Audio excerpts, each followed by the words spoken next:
We gotta get. This podcast is a member of the Voices of Wrestling Podcasting Network. Visit voicesofwrestling.com to hear the rest of our great podcasts, as well as show reviews, columns, opinions, and updates across the world of wrestling. Competition starting to get thick, it's the click, so I hope you watch your A game. A man, no lanes on the track when we unite and spit. This is an A game, better bring your A game. Competition starting to get thick, it's the click, so I hope you watch your A game. A man, no lanes on the track. Hey now, it's the Mike and JD show, and I am your host, Mike Gilbert, and I'm joined as always by JD by God Oliva. And before we get started, I just want to give a shout out to Godzilla and Rev of EMS for that theme song, because Love it. I feel like as the show is starting to grow and more people are starting to get into it, they notice that our theme song is a fucking banger, and it is, and it's because my buddy Godzilla is like the opening voice that you hear on that. So go ahead and check that out on iTunes, Spotify, and wherever you get your songs. You can download it. They also have a YouTube video. They have like a full-blown music video for it. So it's called A Game by Rev of EMS and Godzilla. So everybody check that out.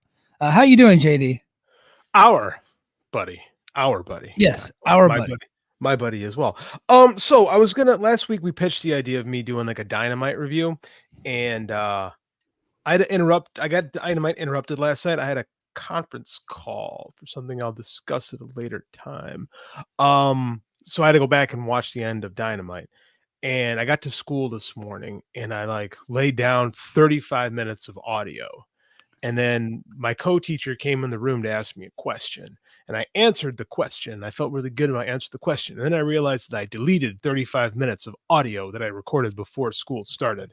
And I gave up on life at that point and just played videos in class all day because I was defeated by a computer. So that happened to me 2 weeks ago. So TNA is doing Friday night shows. They actually have one tomorrow night. And so they did one 2 weeks ago. Called JD's not watching TNA again. Honestly, there's too much wrestling out there to watch, so it's like difficult for anybody to. It's hard to follow one company more or less too. But so back to my story. So they had Emergence 2 weeks ago on Friday night. So on Thursday night after we got done, we were done a little bit early. Wife was like at a function, and so I go down and I watched TNA. And Ashley got home and she went straight to bed. And I was like, well, I'm up. I guess I can just do the Impact report tonight. And then tomorrow I'll watch Emergence. And then on Saturday, like the regular time, I'll go live on Patreon and do a chat, but it'll be the Emergence recap. So I laid down. It was like close to 30 minutes. And then I got a phone call. I was just doing it with my phone. And I was doing it downstairs on the couch, chilling with my phone, doing it. Did 30 minutes, got a phone call. And I pause the recording, because you can do that when it's not live. If it's not live, you can just pause it. So I pause it, and then I answer the phone call. It was not important. Hang up the phone, go back to the recording. I thought I restarted, but what I did is I started from the beginning. I started over. I restarted the whole recording, and I didn't know it until after I was done. So I go 20 more minutes of pure gold. I actually uploaded that final 20 minutes to Patreon just so like the boys in the chat can make fun of me. But yeah, I ended up just doing a double episode that Saturday, like recapping, both Emergence and TNA that week.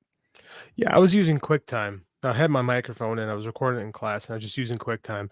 And when you finish QuickTime, you have to close it and save it, right? And I thought that I saved it correctly. I just closed it.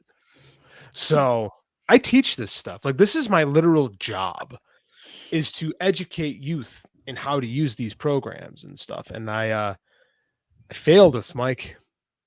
I failed us.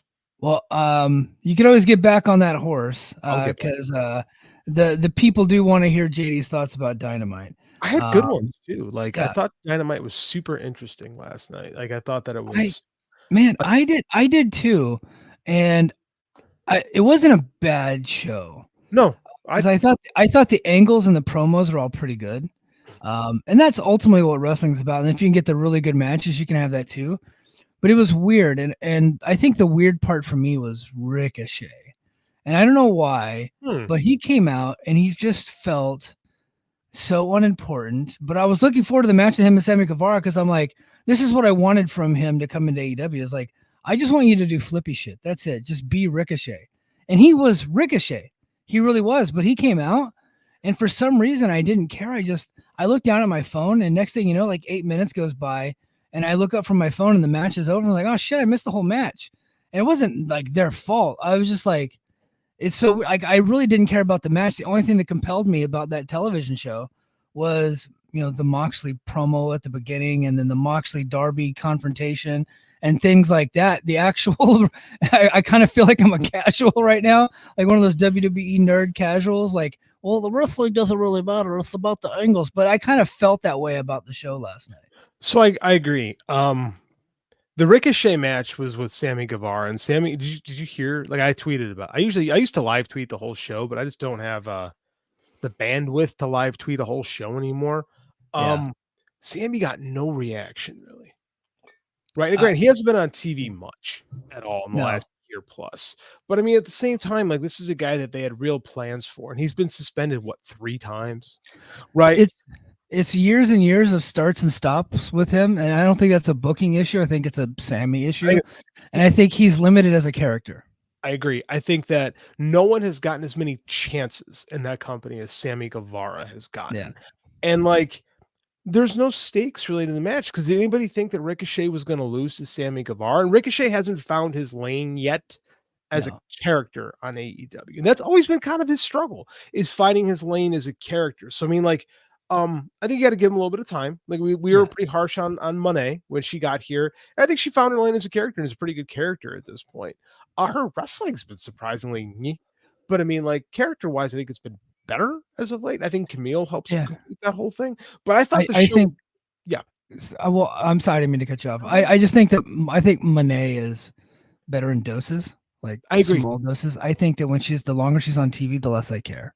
I agree with you. I think some people are better in small doses, and not everyone should be. And that's, I think, when people get on this company about that, but I think it's actually a strength of the company that they do have a deep roster where we don't have to see the same people week in and week out. I think it's better if you don't see the same people week in and week out, and then you don't get tired of them as much. That's my opinion. I know that like a lot of internet people will agree. Why is it Miro on TV? Oh, you don't see that one anymore. You should see that one all the time. I keep forgetting that he exists. I mean, he's still getting paid for reasons. Good for him, man. He's got that Lanny Poffo Iron Sheik deal. I was going to say the Iron Sheik in 1989. He's got that whole setup going. Anyways, I thought the show was really dark in timbre last night. I thought the show was really Empire Strikes Becky in that, it feels like all the good guys are super down right now, and the bad guys are kind of ruling the roost. And I think this company has needed a bit of a reset for a minute. And I think that this new thing with Blackpool is super interesting right now. I like what Moxley's doing. Our good buddy, we have a good, I don't want to bury him on the air, but we got a good buddy who is not a Marina Shafir fan. I don't like her as a character, but I think that there's something about her presence that's intriguing. Yeah. Aside from just being good looking and good at judo, like I think that she's interesting, and her pairing up with Moxley is intriguing. So I mean, like, there's a lot going on that I'm interested with, and like the more interesting that Jon Moxley becomes, the less relevant the Young Bucks seem. Right?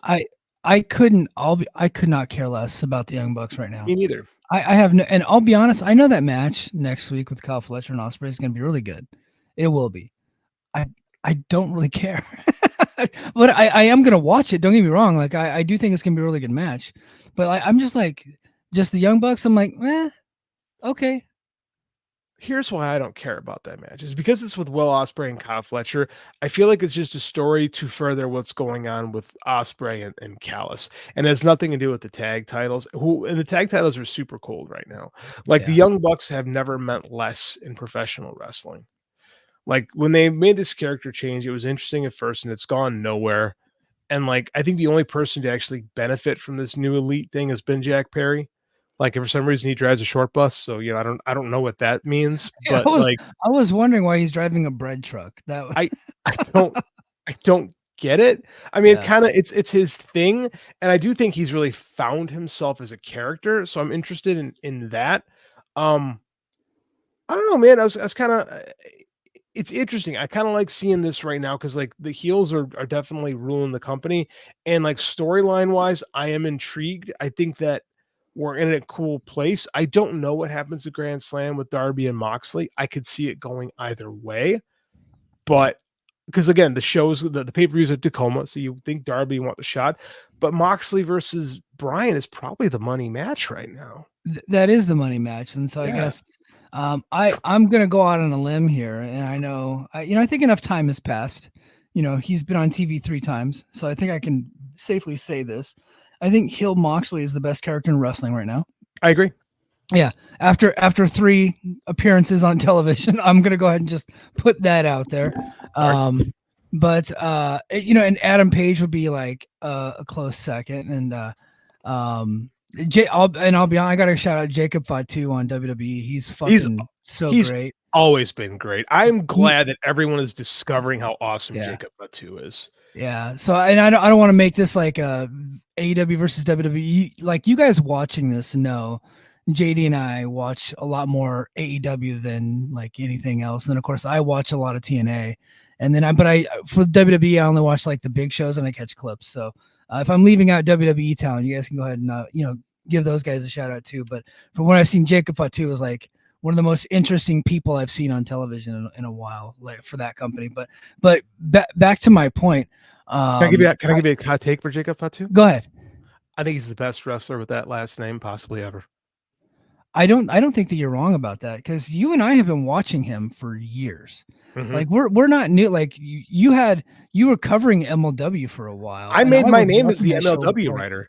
Like that's how I made my name. So I mean, I was watching that show pretty religiously, and I actually saw him on the Independence in San Francisco for All Pro Wrestling. Shout out All Pro Wrestling, wrestling there. So I've like been aware of him for almost a decade. So I don't think that's a stretch at all. Now, Roman Reigns, the biggest star of the NYU. That's not his last name. I said Fatu. I was referring to Fatu. Sorry, specifically the NYUs. You can make arguments up and down of who the best wrestler in the family is. I do think of that family, the entire family. I do think Jacob Fatu is the best, but of the specific Fatus, I mean, I think he blows the doors off the twins, right? I think he's significantly better than I think he's better than Rikishi was. I think that Jacob Fatu is like a generational talent. And I really believe this. And I've been saying this since he was MLW world champion. I'm just I never thought he'd get his crack because of like his youthful indiscretions. So I'm really, again, I don't like WWE, but I'm really happy that he's getting a chance to really, quite frankly, outshine everyone else in that little faction, and people are taking notice. I mean, it's pretty awesome in my opinion. Well, and the thing about him, and I would say the same thing about Moxley and current modern Adam Page, because I'll be honest, I was bored with Adam Page for a long time as a babyface. Yeah, but now him with the psycho character and the burning down the house, once they enter the screen, they captivate the audience, and not everybody has that right now. I think those 3, and I'm gonna give a shout out to Gunther too. I think Gunther has that too. But so similar. But right now it's Moxley and Adam Page. I do kind of feel bad for Adam Page because he finally found himself as a television character, and he's in this great storyline. And then here comes Mox, and he goes heel. And I think Mox is now better than him being a heel almost. But probably because of the story, and plus he put a plastic bag on a dude's head and tried to murder him, so that helps. But I mean, that's a good problem to have.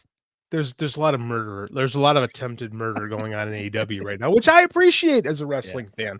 So I mean, like, that's okay though to have 2 really awesome heels in a company at one time. Like, I go back to NWA 1989, one of my favorite companies. Didn't draw a lot of money, but the TV was really good. You had Sting and the Great Muta.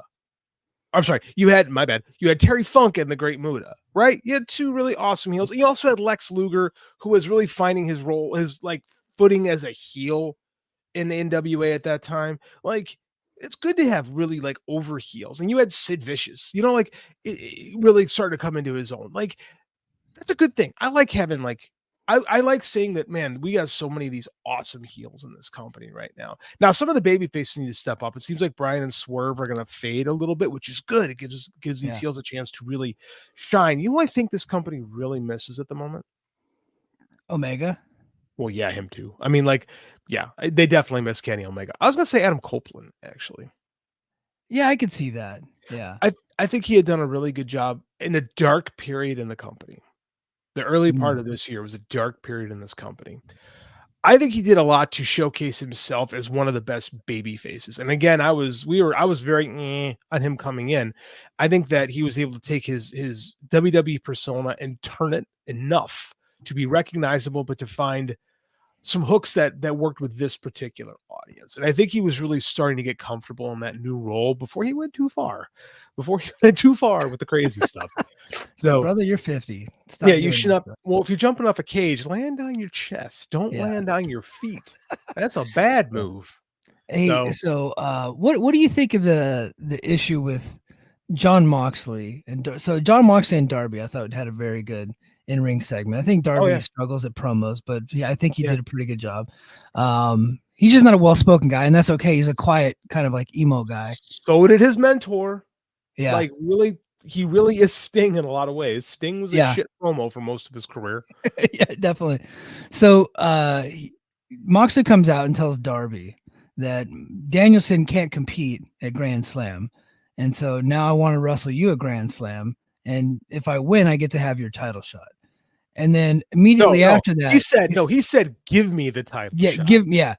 He told him, I'm was taking like, this thing. That's what was awesome about that. He's like, I'm not asking, I'm telling you to give it to me.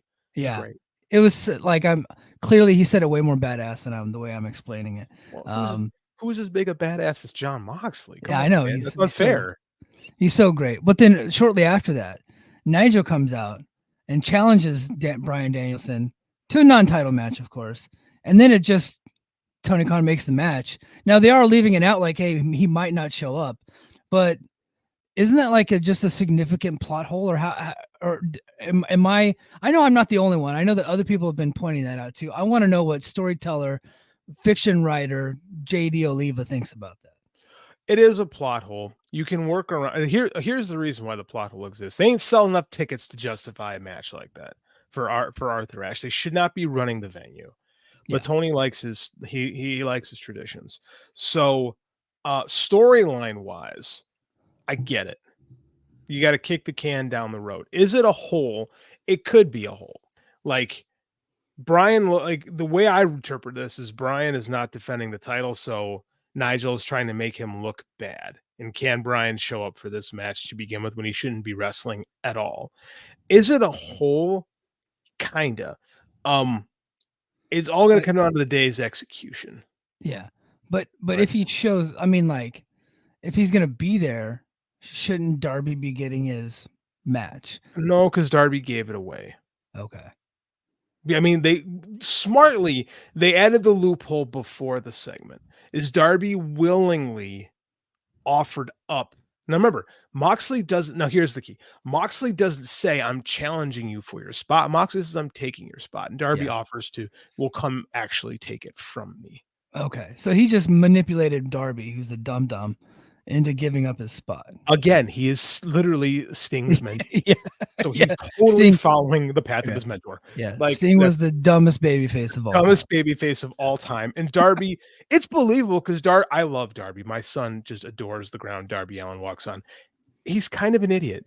Like anyone who gets hit by a bus because, he's skateboarding, kind of an idiot. Anybody who falls off a ladder through glass is kind of an idiot. Right. Yeah. Like, and it's the character. So it works with the character of Darby Allin. So I'm good with it. He did give away a world title match, but that's kind of stuff baby faces have always kind of done, throughout the history of pro wrestling, dumb shit. Like, I didn't win this title fairly, so I'm handing it back. So I mean, like, I'm not saying it's good, but I think for what's best for the company, I think it's the right move. Is there clunky stuff in the plot? Absolutely. Had Indiana Jones not intervened with the Ark of the Covenant, they would have opened it in Berlin and Hitler would have died, thus ending World War II. True. So sometimes stuff in plots and here's the thing with the plot. Not every plot needs to be clean ABC because life isn't clean ABC. Like characters need to make mistakes. right? And the way I Mhm. interpret this was Nigel is taking advantage Yeah. of Darby being stupid. Because Brian didn't agree to the match. Tony just said, yeah, we're going to do it. And it puts Brian in an awkward spot where Brian has to show up because he's not going to lose the title. But like, we got a guy talking some shit. So is there some gaps in the logic? Yeah, 100%. Could it work? Yeah. Is it better for the company long term? Yes. Yeah, I agree. All right, guys, let's get to the chat. Let's do it. I see you guys are blowing up a little bit, so thank you for being here.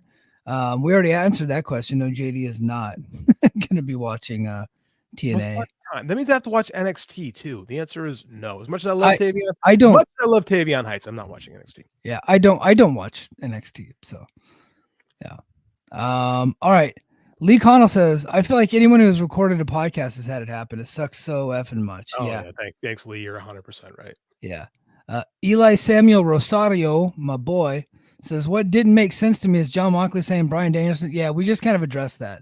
Yeah. But if you kind of look deeper into it, I think there was an idea to connect everything, and maybe it just didn't come across that way on television. I get the feeling they will somehow tell that story over time about how it all connects and makes sense. Excalibur has to say Jon Moxley manipulated the situation, and Nigel McGuinness took advantage of it. That's the way you have to sell it. Moxley manipulated Darby to give up his match, and Nigel saw an opening and impromptu went out there and laid down a challenge, kind of like CM Punk did to Adam Page when Adam Page didn't know it was coming, which kind of pull his Punk card. That did happen, and that is the way it came off. It came off like Nigel was just running out there to take advantage of it. Which, not perfect. Yeah, let's see. Dan says no love for smarmy Ethan Page. No, none. Outrunners. JD, are you an Outrunners fan? I mean, sure. A fan? No. Do I think they're maximizing the most time with a stupid gimmick? Yeah, they got that Fandango energy right now. You know what? No, I'm calling bullshit on this whole thing. That's Johnny Swinger. It's all Johnny Swinger. They're copying Johnny Swinger, and I respect it, by the way. But I feel like if you're just going to copy the man, that guy needs a booking. Like, let him work that gimmick. Jimmy Jacobs was writing for that gimmick years ago. That gimmick got over in TNA with no fans. Sure did. But I think it would work with those guys. Is Johnny Swinger still in TNA? I haven't watched TNA in a while. No, he's been gone for a while. Yeah, they got it. Okay, dude. Yes, if there's one thing to steal from that era of TNA, it's the Johnny Swinger stuff. 100% make Johnny Swinger the manager for the Outrunners, and I'm in. Sold. That I'm a fan all the way. King of the North is here. What's up, King? Said not much to say this week. Hope y'all's weeks have been great. Yeah, I would say pretty good week so far. Not bad. Not bad. Dan says Lexus King is still Pillman Jr., but completely exuding go away heat. Yeah, he's got channel changer heat. That guy. So how could Tony miss on this guy? Totally fumbled the bag. He fumbled the bag.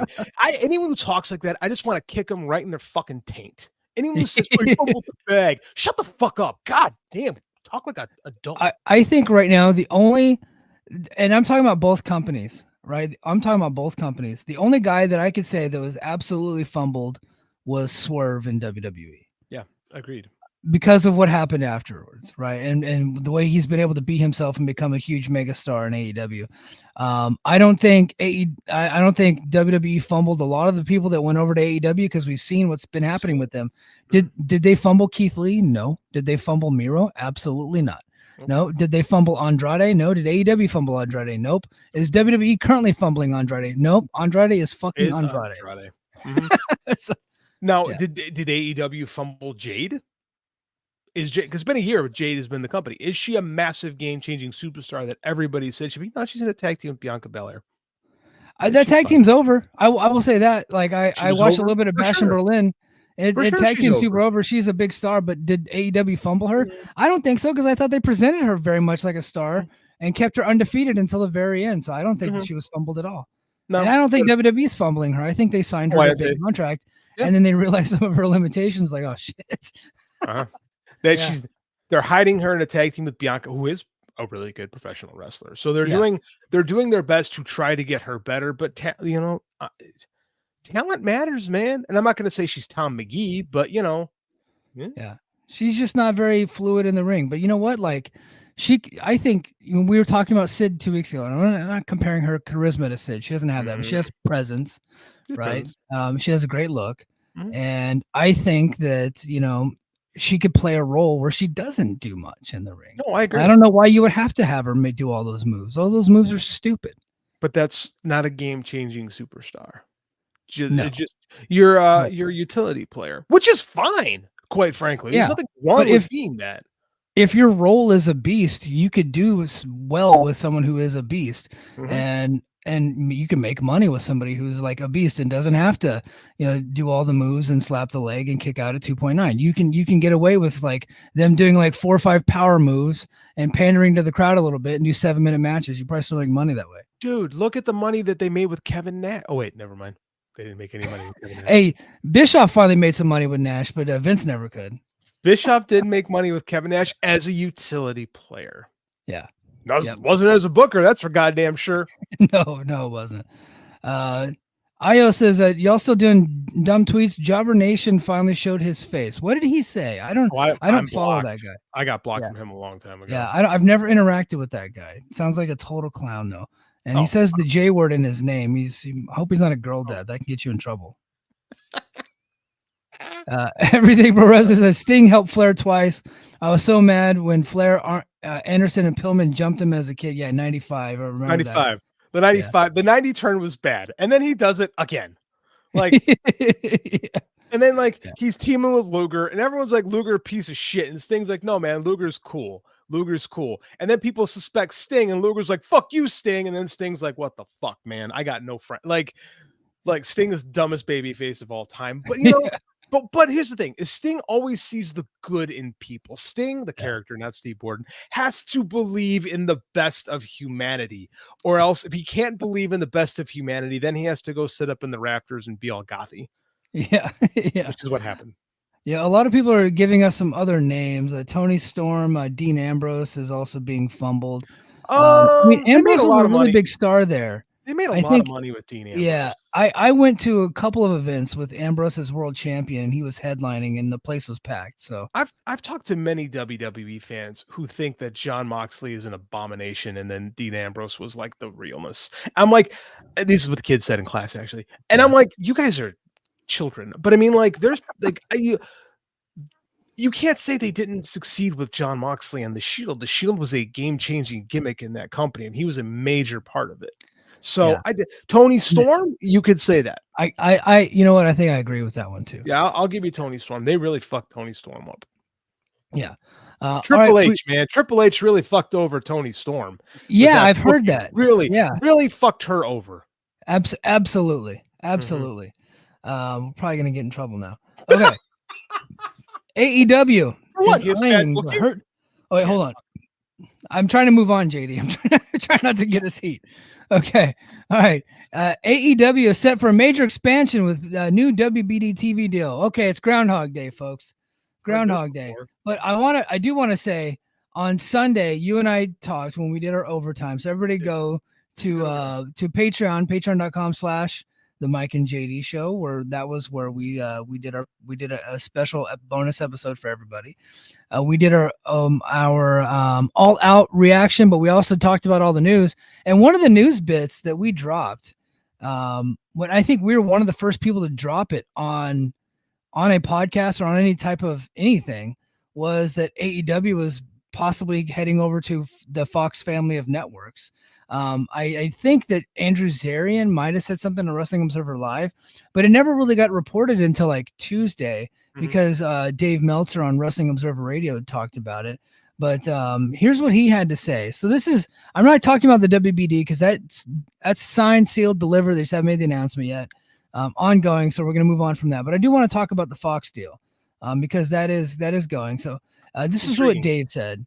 He said, everyone knows, but the WBD deal is a done deal. There are going to be changes from what I gather. There's going to be a pay-per-view component in this deal. Exactly what it is, I don't know, but they're doubling the number of the past deal, and WBD is getting rights to the pay-per-views, and that makes doubling the number make more sense in a lot of ways. This news follows AEW's recent trademark filing of AEW Shockwave. sparking rumors that the promotion is also exploring new programming possibilities on a Fox network. However, Meltzer clarified that while discussions have taken place, no deal with Fox is finalized. The Fox deal is not done. I know a lot of people have been talking about the idea on the Fox network. I would strongly suspect it would not be the Fox network. So we're talking about like the terrestrial Fox network. It would probably be another station, whether it's FS1, whether it's a different station, whether it's streaming component. So there you go. It is absolutely on the table. It could happen. But what it looks like, no one really knows. It sounds like they're trying to figure out what to do with it. Like we freelanced this idea about a year ago when it started getting reported that WWE and Fox were done. So we flirted with the idea of maybe they would pick up AEW, but kind of laughed it off because like AEW ratings were kind of hurting. The company was cold, blah, blah, blah. But it was kind of fun to imagine. And now it seems like there might be there is smoke to the fire. I think it's going to happen. It's all going to be a matter of where. Like, is it going to be FS1? Is it going to be on a streaming? Is it going to be something on terrestrial Fox? When I had a lot of people reach out to me and said my idea was great about them doing like Clash of the Champions style seasonal stuff on terrestrial Fox. So I'm going to lay credit. If that actually happens, that was my idea. And of course. I need to be attributed to that every time someone says that.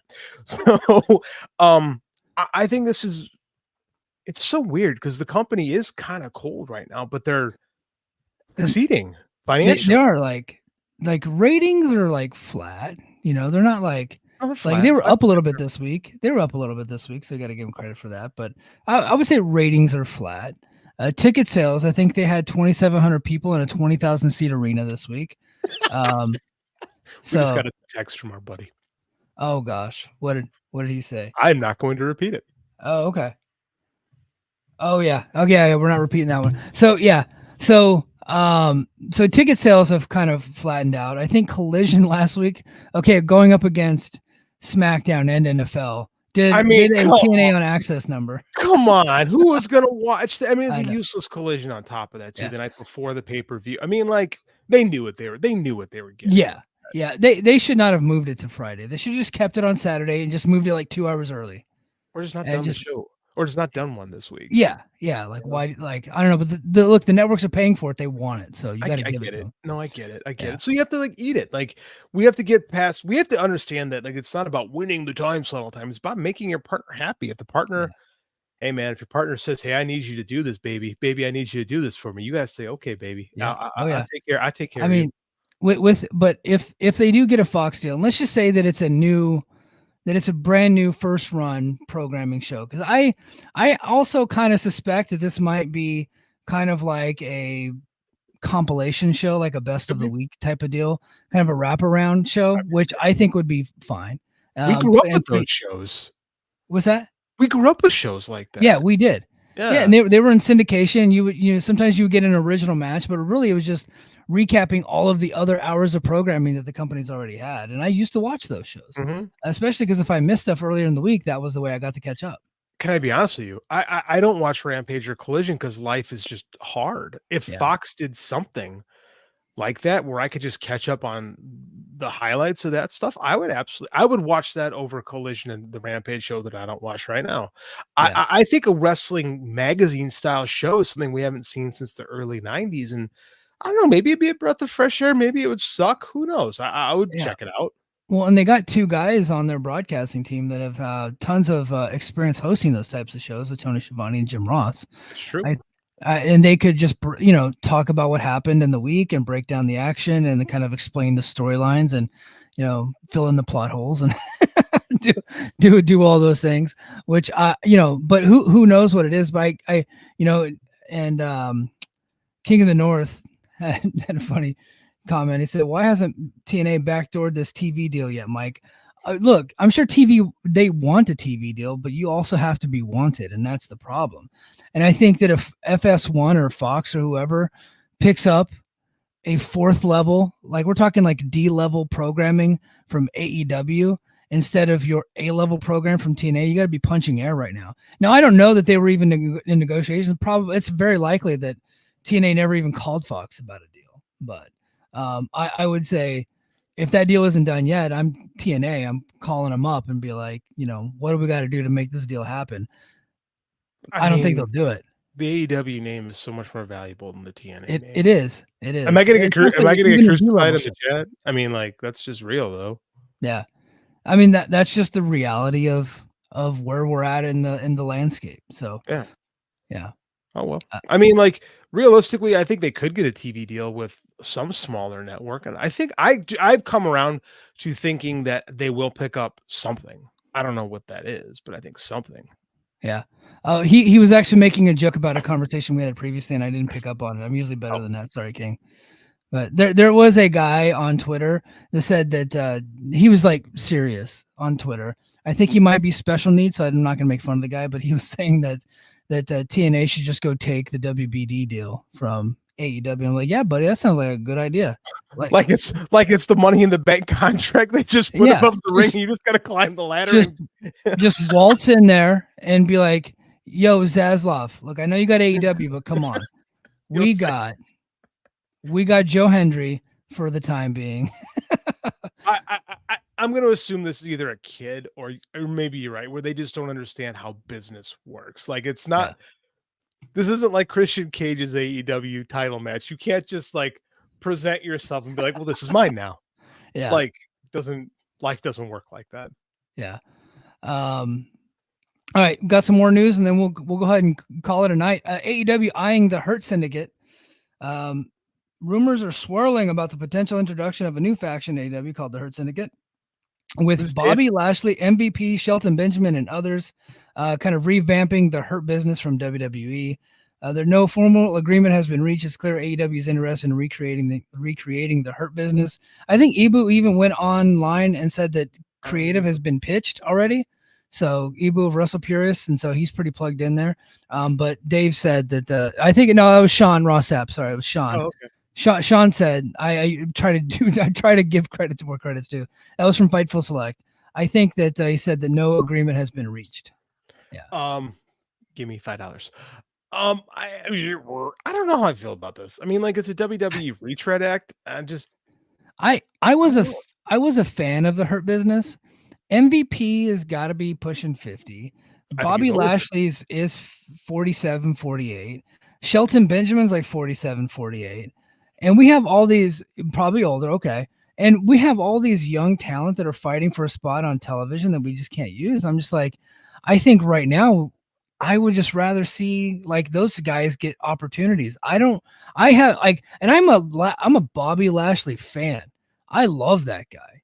I was a fan, like when he was in ECW. I just liked his look. I just liked everything he did. I watched him in MMA. He was not a great fighter, but he was still fun to watch in MMA. And then, of course, I watched him when he was in TNA and then back to WWE. I'm a huge fan. I don't think AEW needs them. And in fact, I think it would be a net negative. If this is a thing to get somebody else over, like if the whole plan is to bring these guys in to make Leo Rush finally achieve what we think he's capable of, but he's never been able to hit that. Okay. If this whole thing is to prop up someone that's already there, sure. I'm just not interested in. For me, I don't see, like, if MVP. I think MVP is a hell of a talker. Always have. Yeah. I think Bobby Lashley is not a great talker, but a good worker. If you bring these guys in to prop somebody else up and let them become a star, I can get on board with it. I'm not interested in Bobby Lashley wrestling for the AEW title at this stage in his career. Yeah, and I'm not interested in him wrestling for any of the titles. I agree. They have like 30 of them in that company. Yeah. So I mean, like, I don't know. I feel like, oh, hold on. Darby fact checked me. Oh, here he goes. He goes, Bobby is 48, Shelton's 49, and MVP is 50. I'd assume MVP is just a manager. Yeah, MVP is just a mouthpiece. He can't go in the ring anymore. He's too beat up. But he's beat up, yeah. Good mouthpiece, though. MVP is great promo. Always has been. So I think I'm not opposed. I love managers, right? I love managers. I think Don Callis is underutilized in this promotion. I like Smart Mark Sterling. I think he is underutilized. If it were up to me, one of my favorite eras of WWF television is when they had the managers, right? I think managers are great, and I think it helps talent that can't that their personality can hold them back a little bit. So I don't hate the idea of MVP coming in as a manager at all. I think Stokely's underrated, to be quite honest with you. Underutilized, I should say. I don't know if I want the Hurt business. Just because I feel like that's something from somewhere else. That's not. Yeah.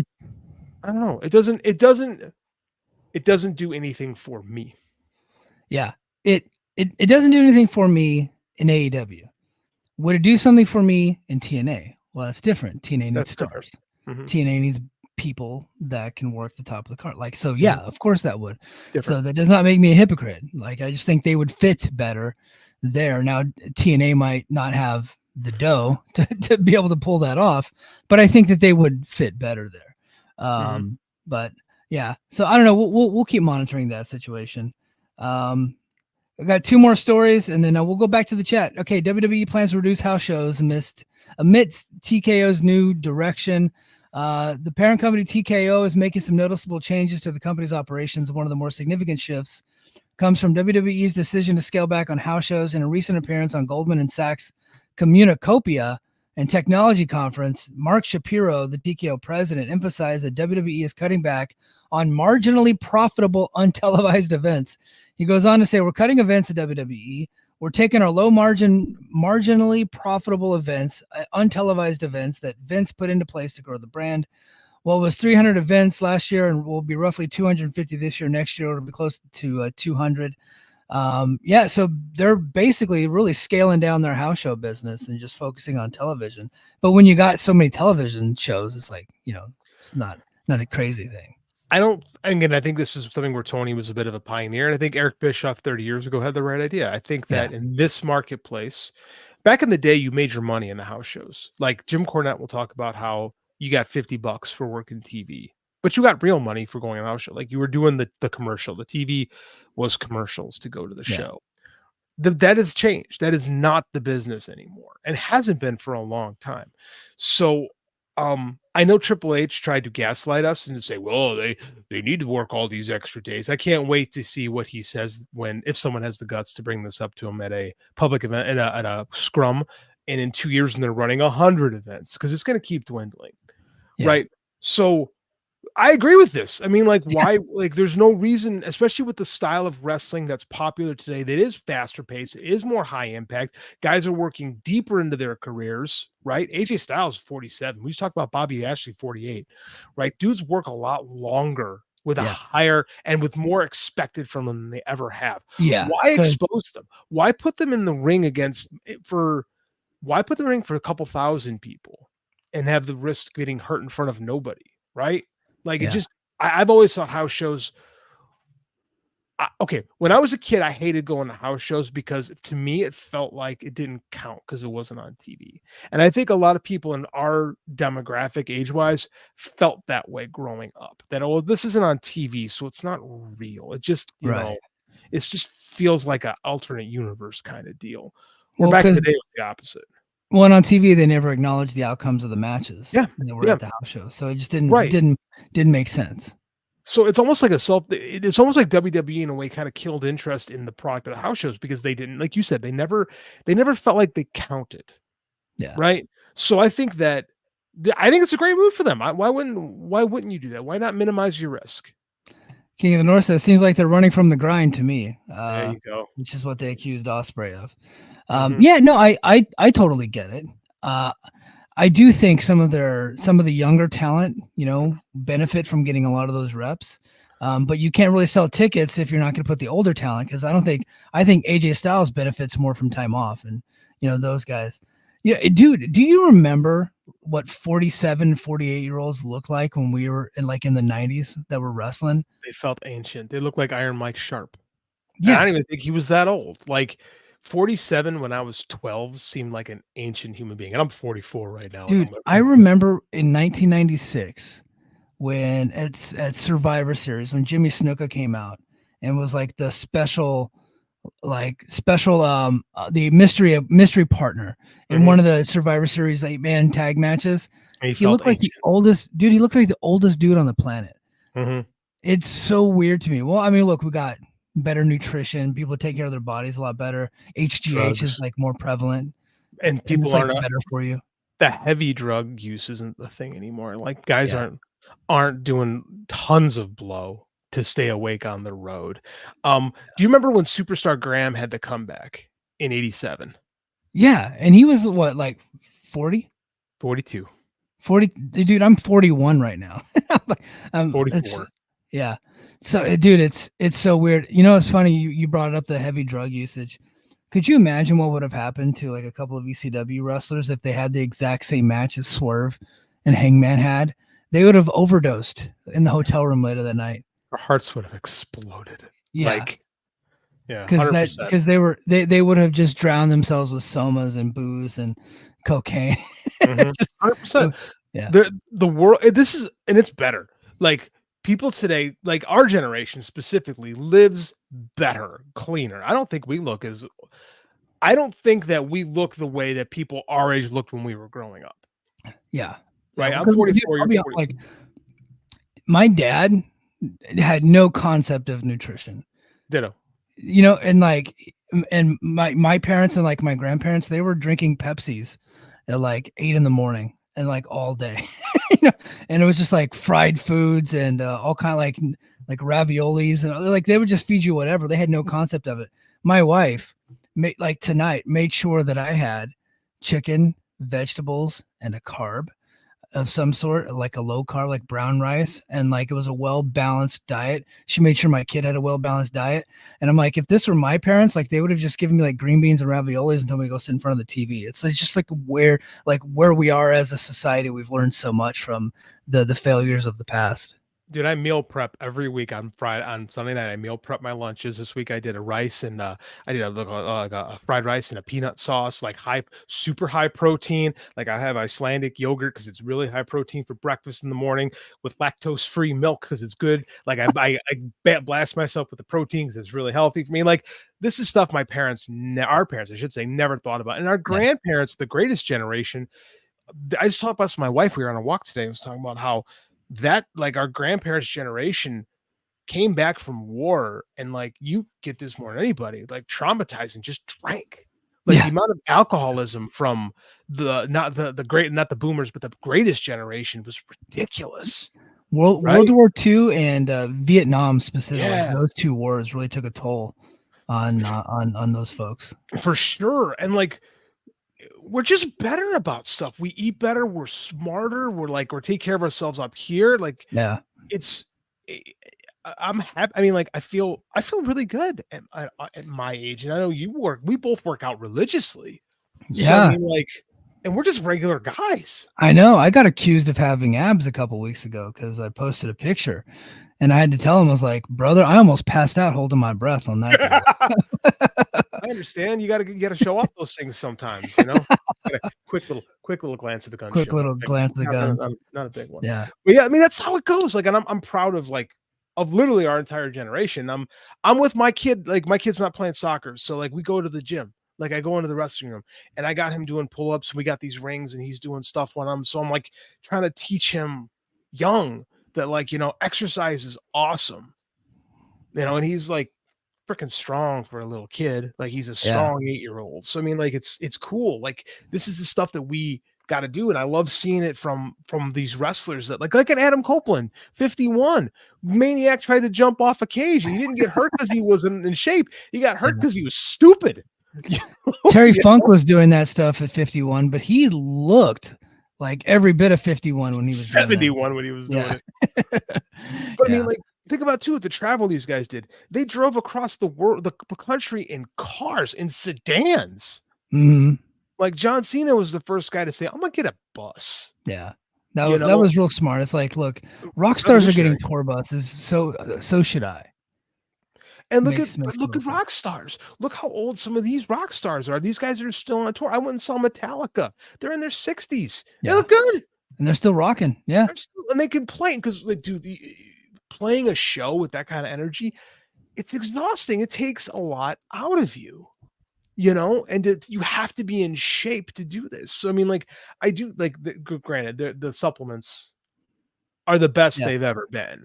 Yeah. Like, if they're cleaner than they've ever. I mean, like they are. Like my doctor said I couldn't get that the TRT said that my testosterone levels are like where they're supposed to be. I'm like, that was not what I was looking for. I want. Like, why do you want to get? I was like, I told her, I was like, I think I have low testosterone. She's like, why? I said, well, I'm 40. And I saw on a commercial. I go in there and they tested me and they're like, your levels are fine, dude. It's like you can't get it. So, and then I told my buddy, and he's like, oh, you need to like handle some business like right before, and your testosterone levels will drop. And I was like, just naturally. You told me that. Now I have to wait till I get a new doctor. You said you should have gave some business into some tissues right before you went in there. I had not considered this, and this is some game-changing thoughts going into my head right now. Yeah, because they'll just give you cream too. You don't even have to like do injectables. Yeah. My wife would be so mad at me having this conversation. Yeah. But like I said, like the stuff is better than it's ever been. People are smarter, they eat better, they train harder, they train smarter. Yeah. Right? It's like it's a different world. Guys can go. Bobby Lashley. Do you see what Bobby Lashley looks like? He's an alien, that guy. Like he doesn't have any hair, so there might be something to that. Like it's unreal. Like, I don't know, man. And I'm sure he's on some of that good medicine, but he's also just a genetic freak, like naturally, you can tell. A lot of being jacked, like jacked is genetics. Yeah. Some people can train super hard their whole life and look pretty good. Like some people never look amazing. I mean, some people train a little bit and that's like they look incredible. Genetics plays a huge role in a lot of this stuff, but you can make up for it by just working your ass off too. Yeah. All right, guys, a last story, and then we get back to the chat. I know we have a lot of TNA fans in the chat tonight, so I'm going to throw you guys a bone. If you are a TNA fan and you're here with us, make sure you like and subscribe. Also head to patreon.com/the Mike and JD show, where I will be back with very likely another double episode this coming up weekend, because we got Victory Road. That's tomorrow night. So Impact was tonight. Victory Road is tomorrow night. And so I'll be back on Saturday. I'll be live on the Patreon, and you guys can come in, and I always do a little chat session with everybody, and I recap the shows and talk all the news. Well, TNA got some good news this week, and so I thought I'd go ahead and talk about it. Victory Road, that is tomorrow night, is likely to become the best-selling United States show of 2024 for TNA. PW Insider is reporting that the event in San Antonio is expected to become the company's best-selling show in the U.S. for 2024, with only limited tickets available.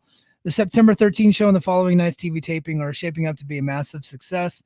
So it looks like the previous one was actually Hard to Kill, where they were like 1,600. So it looks like they've blown past that. Wow. With essentially a C show in Victory Road. They're doing this on a 2-week build in San Antonio. Hold on, Darby's been getting the count for me. He's been giving me the updated stats every week for Brace for Impact. But the floor seats just sold out. They're in a pretty big venue called the Boeing Center. They did a really good job of pandering to the military. But I was like, because San Antonio is a huge military community, and I was like, they should have sent Steve Macklin out there to go do that, but they did not. They sent Nemeth and Moose and Laredo Kid. To go around and pander to San Antonio people, but they still like knocked it out of the park. But Laredo Kid, I get.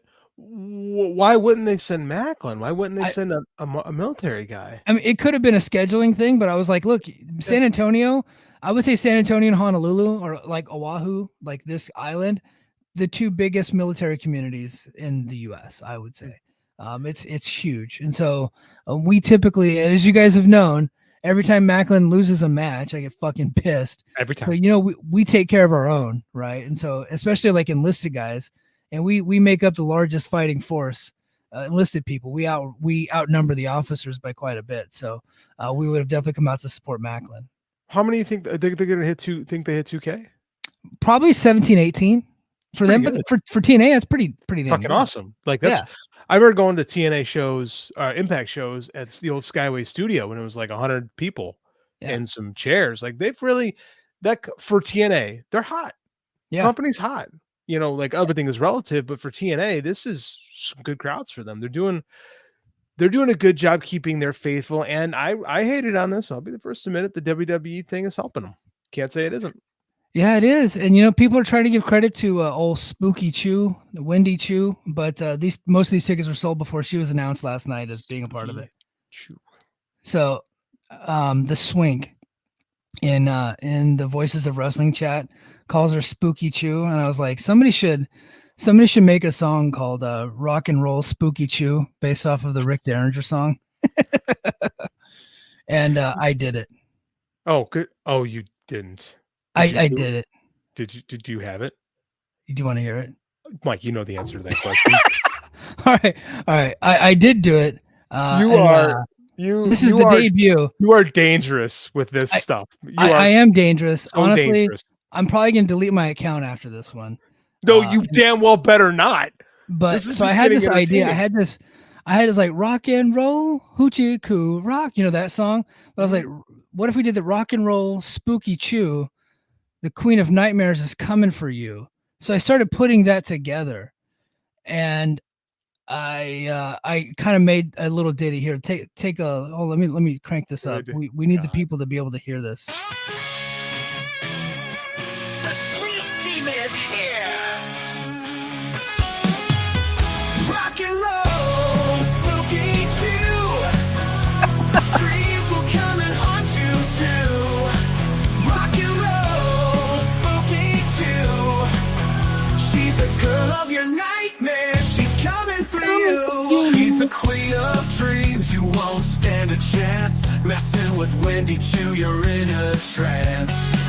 She hits you with the pillow, knocks you to the floor. You're stuck in a nightmare, begging for no more. Rock and roll, spooky chew.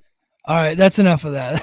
I think we lost a bunch of viewers after that. Dude, you know what's sad about that? It sounds like something Jimmy Hart would have done for WCW in the late 90s, early 2000s. Like, it's awful, don't get me wrong, but it's not as awful as pro wrestling music typically is. You know what I'm saying? Like, it kind of fits. It kind of fits. Like, it's like a parody thing. And I'm not actually like being mean to her at all. Like, there's nothing mean. yeah. But I thought I just had the idea, and I just could not get the damn idea out of my head. And I'm blaming the Swink in the Voices of Wrestling Discord. It's all his fault. Did you post that in the Discord? Because you should. I have not. I was like, I wanted to debut it on the pod. You should. So. I mean, like tomorrow at some point, you really should tag the Swink and like post that, because it's I think I will. I'll put, but I'm gonna tweet because I have I just like made a little video for it's just her picture in like a Apple movie, just her picture with the song. That way I can upload the audio to Twitter. So I wonder if it's similar enough to Rock and Roll Hoochie Coo where we're gonna get sued. No, it's completely. It's completely different because it goes rock and roll, hoochie coo, rock and roll, hoochie coo. Come on out and spread the news, whatever it is. Yeah. So completely different. And it's not different riffs, different everything, but it's in the style of Rick Derringer. So so Jimmy Hart, you Jimmy Harted this thing. I Jimmy Harted and what Dale Oliver. Dale Oliver, yeah. Two of my musical heroes. Marvelous Me, still one of the greatest of all time. You are significantly dangerous, and I'm going to need something every week from you on this show because now you've set a precedent that must be followed up on. Well, you got to give me ideas. I paid $10 and I got 500 songs. I've already canceled the subscription because I'm like, my wife's not gonna let me play with this stuff any longer. I'm having way too much fun. Okay, so we have a group thread with John Muse. So John, we need to throw Mike ideas whenever we have them. We have a month to put together a catalog of ridiculousness. So that is my challenge to our good friend John Muse and I. Yeah, of just really bad song ideas, which is what I just had. Oh, but terrible. It's so funny. It's like it's not even really it's a stupid song, but it's not even a bad song. Just like the software just kicks it out. It's corny, but I mean, like, it's no more corny than what we hear. Like, what is that guy who does WWE music? Def Rebel? That's not any worse than anything that guy has done. Yeah, like, Darby just referenced him. Like, better than 90% of the Def Rebel stuff. Yeah. Like, that's no worse than the LA Knight song. The LA Knight song is the worst fucking thing I've ever heard in my life. It's so awful. Yeah. But that guy, it's too bad too, because like as much who are those other guys, the CEOs? Those guys were way better than what we have now. I thought CEO was good because they had the Nakamura song and they didn't loop like they got criticized because their shit would loop, but I mean, like, who cares? It was fine. Yeah. All right, we'll get to the chat one last time and then we'll go ahead and move on. IO Productions, in other words, they'll top the Hard to Kill crowd number from the Palms, of course. Darby says $10 GA tickets for military was a smart move. Military loves free and cheap. It's our favorite thing. And we love to be pandered to. Absolutely. Which is why every politician loves the military. You guys will always notice that. If you get one politician that comes out against the military, they lose. Like it's a losing strategy. So I've never heard. Well, I can't say that. There have been politicians that have said, but very few and far between. Yeah. They're reading the dogs, JD. They're reading the dogs. They're reading the cats.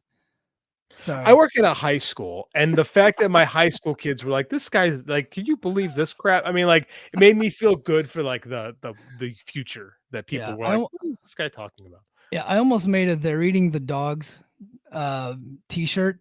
Then I was like, I don't want like our T-shirt, my T-shirt thing flooded with Trumpers. Okay. Yo, I'd take their money. I need a song to "They're Eating the Dogs." What could like? Unfortunately, somebody already did it, and like it was on Twitter today. Yeah, it was like they're eating the dogs, they're eating the cats, and they put a video of Trump dancing. It was pretty funny. I gotta see that actually. I was hoping we could capitalize on this, but I'm as always behind the curve. Yeah, Keep It Wolfson says last time TNA was in Dallas, there was like 200 people there. Yeah, that's a big. And then people, Nathan and Terrence like the Wendy Chu song. So there you go. And they said it's better than her actual ring music. I've never heard her ring music. I just saw her choke out Jordan Grace on Tuesday night. I watched that clip, and she's wrestling Jordan tomorrow night on Hard to Kill. Hard to Kill, a lot of rematches. I wish it was a better storyline driven card, but look, whatever they did it right. They were able to get people in there, and so I think the relationship with WWE has definitely benefited them because guys like Joe Hendry and then people like Jordan Grace and. They just had Hammerstone on NXT this week. I saw that. I had a good little match, 5 minutes. He lost in 5 minutes. Everybody's like mad. I'm like, he just lost in 5 minutes on TNA. Come on. Like 2 months ago. So relax. He's fine. Yeah. He's always wanted to do WWE stuff, and that's probably his best shot to try to get in there. So good for I thought that. So man, good for Hammerstone. I know it's like a bucket list thing for him. And then John Mew says it fits in with the Fabulous Ones video era. Yeah. Well, that's what I was going for. It was Rick Derringer. It was like that was the tribute to Derringer. John, you heard my challenge. We need to challenge Mike with this before he runs out. Yeah. Well, hey guys, that's gonna do it for us this week. Like I said, go to patreon.com/the Mike and JD Show. If you're just a fan of the audio and you just listen to Apple Podcasts, Spotify, wherever you get your podcasts, you can get this right to your Patreon feed, and it'll be ad free. You'll get it before everybody else. Joe and Rich typically get it out sometime on Friday, but you'll have this in your inbox right before you wake up in the morning. I get it up immediately after the show is over. And then also we do bonus content like overtime. I will pop in randomly, do articles. JD's doing fiction stories.